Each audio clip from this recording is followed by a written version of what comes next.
All right, guys, we're going to do the distributive property. The distributive property does use combining like terms. So if we're struggling with combining like terms or you needed more help on that, please go back and either watch those videos or come get help on combining like terms, because it's going to get confusing if you don't have that skill first and you try to do the distributive property.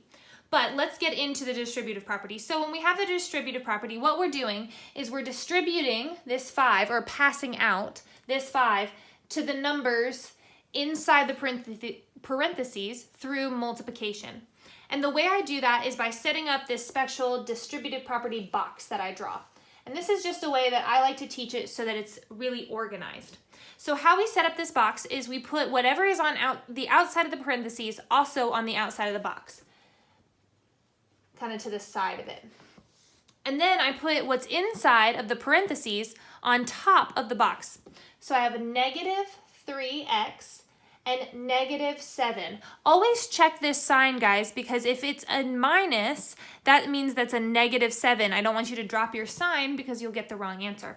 So I'm now going to do multiplication. Sometimes I like to even draw a multiplication sign here. The only thing that can get confusing with that is we have an x here, so we have to remember that we're multiplying. All right, so I have 5 times negative 3 is negative 15, and then I keep my x. And then I have 5 times negative 7, which is negative 35. So my final answer is only what's inside of this distributive property box. So my final answer is negative 15x minus 35. That's my final answer.